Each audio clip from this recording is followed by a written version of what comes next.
নমস্কাৰ সকলোকে, সকলো ভালে আছে আশা কৰোঁ, সকলো ভালে থাকক সেইটোৱে কামনা কৰোঁ, নহয় জানো? এষাৰ কথা আছে, কি জানে?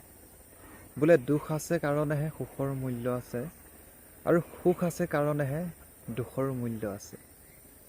এতিয়া যদি আমি প্ৰত্যেকটো সময়তে খালি সুখৰ কথাই চিন্তা কৰি থাকোঁ, খালি সুখৰ কথাকে চিন্তা কৰি থাকোঁ, আমি দুখৰ মূল্যটো বুজি নাপাম।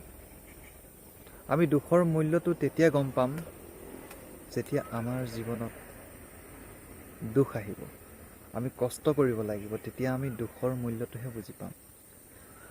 সুখকণ আমি তেতিয়া বুজি পাম, দুখ কৰি পেলাই যেতিয়া আমি এদিন, কষ্ট কৰি পেলাই আমি যেতিয়া এদিন আমাৰ সপোনত সাৰ্থক হ'মগৈ, তেতিয়া আমি গম পাম যে সুখ কি আৰু দুখ কি। এই সুখ দুখ দুয়োটা বস্তু নহ'লে মানে মানুহৰ জীৱনটো আধৰুৱা হৈ থাকিব। ভগৱানে কি চিষ্টেম বনাই দিছে, দুখ আৰু সুখ সকলোৰে জীৱনত, দুখ আৰু সুখ সকলোৰে জীৱনত আছে। কাৰ জীৱনত দুখ সুখ নাই কওক? দুখ আছে কাৰণে সুখৰ মূল্য আছে, আৰু সুখ আছে কাৰণে ঠিক তেনেকৈ দুখৰো মূল্য আছে। কথাবোৰ তেনেকুৱা ধৰণৰ নহয় জানো কওক? তো বন্ধুসকল, ভিডিঅ'বোৰ মই বেছি দীঘলকৈ নবনাওঁ। সকলোৰে সময়ৰ মূল্য আছে, নহয় জানো? ইমান দীঘল ভিডিঅ'নো চাবলৈ কাৰণে কাৰ সময় আছে কওক? ভিডিঅ'টোত আপোনালোকৰ মতামত কমেণ্টত জনাবলৈ একেবাৰে নাপাহৰিব, আৰু ভিডিঅ'টো এটা লাইক কৰিব বুলি আশা ৰাখিলোঁ। সকলোকে ধন্যবাদ।